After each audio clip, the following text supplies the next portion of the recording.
Welcome to Addicted to Busy, the podcast specifically for overachieving property managers who are dying for a little more work-life balance in their lives. Each week, we dismantle all the BS that holds us back. You'll learn how to nix those tricky, self-sabotaging habits so that you have the time, energy, and motivation to create what you really want in life. If you're looking to shift from overcommitted to overjoyed, this is the podcast for you. Let's do this. Now, your host, 𝐄𝐩𝐢𝐬. Hello, and welcome back to Addicted to Busy. Today's episode is actually going to be very short. I was recently coaching with one of my one-on-one clients about some feedback that she received. And this feedback was unsolicited. It came kind of as a surprise to her, and she was a little bit taken aback by it.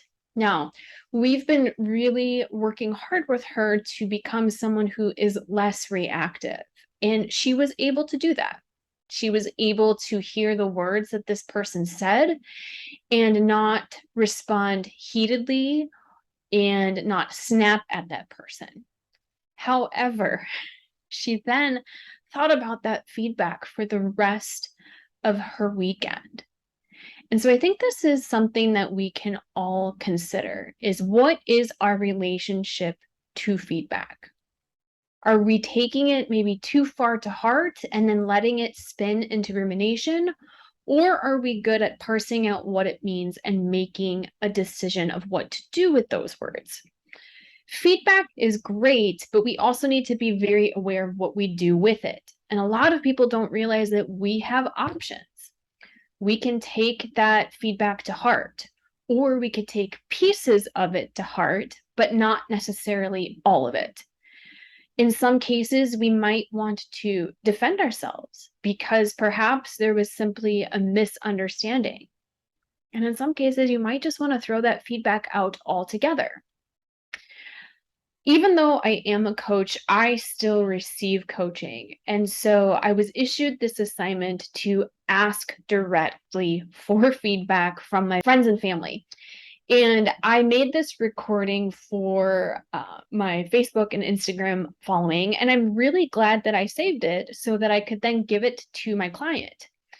And I've been thinking about her, and it actually got me thinking about who might be listening to this podcast. So this might potentially be useful for you as well. So it's a short 5 minutes, but it's impactful. And as you listen, I encourage you to consider what options, if any, do you give yourself when you receive feedback? Do you welcome it or do you resist it? And truth be told, all of these questions could also serve us when we are considering compliments as well. A lot of us are horrible at receiving and or believing compliments that others give us. So either way, listen up. It's a quick listen. I encourage you to pay attention to your physical responses to some of the stories that I share and considering what that means for you. So without further ado, here you go. It is story time. And today we are talking about feedback. So I remember one of my properties for Christmas, my team had put together a gift basket for me. And there were all kinds of wonderful things in there, but there was one gift that I just did not particularly love. And it was a "What mood are you in today?" flip chart. Now I acted like I thought it was hilarious, but I remember receiving it and thinking to myself, I'm not moody. And then I stopped for a second and really thought about it. And I came around to the conclusion that no, people pretty much know how I feel on any given day. At the time of receiving the gift, internally, I took it very personally. I felt like this was something that I had to change or hide in some way.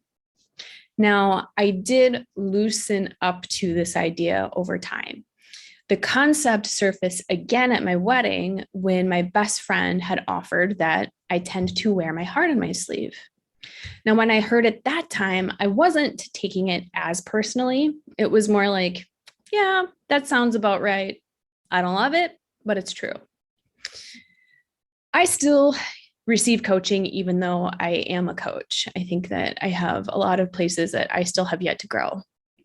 And my current coach has given me the task of reaching out directly to other people for feedback on me as a person. And when I received the assignment, my whole body tensed up. Like literally, this sounds like the worst idea in the world.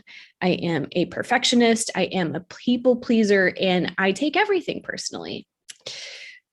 But maybe that's why it's the best idea in the world, because what I'm noticing is that with each response I get, I have an opportunity to address any feelings of shame or fear, and I get to deal with them head on.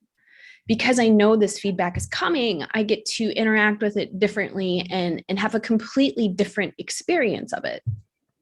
I'm witnessing when I want to become defensive and when I want to convince other people that they've got it all wrong about me.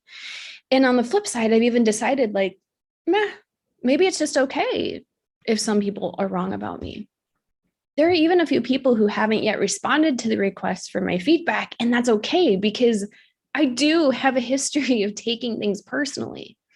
But that's exactly why I'm asking for the feedback, is because I can see that trait within myself and I'm willing to get uncomfortable in an effort to address it. Plus, I also just think that there are things that other people can see about me that I can't see in myself, and vice versa. I was just FaceTiming with two of my favorite girlfriends last night, and we're all just kind of knee deep in our own shit right now. But when I really step back and think about it, I realize that the reason our friendship is so valuable is because we are able to be in the thick of it and tell each other the hard things that we really don't want to hear without getting defensive. What I'm really striving for with this example is becoming somebody who is receptive.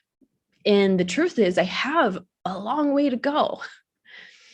So consider for yourself, like, what is your internal experience of receiving feedback, or maybe hearing something that someone said about you? A little bit of gossip, if you will. How does your body respond to that? Do you want to argue back and try and prove the version of you that you want others to see? Or do you make digs at that person and their character?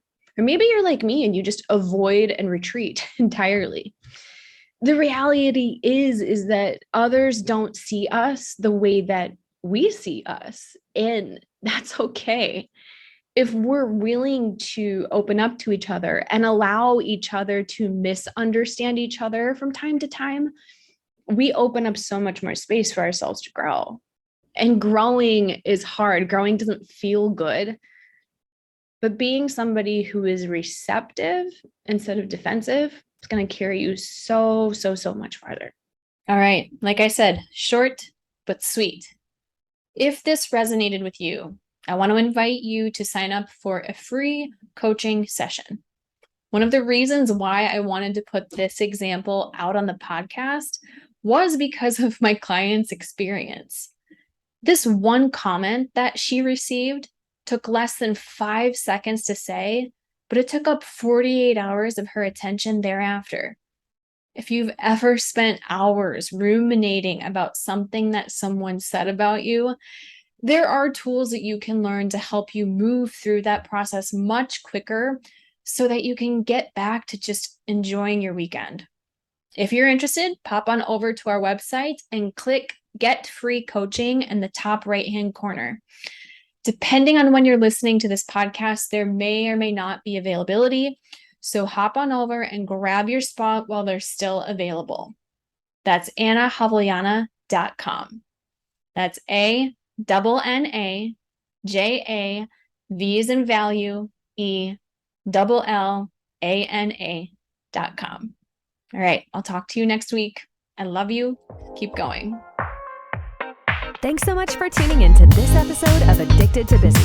If you're enjoying the show, please feel free to rate, subscribe, and leave a review wherever you listen to your podcasts. This helps others find the show, and we greatly appreciate it. Thanks again for tuning in, and we'll catch you in the next episode.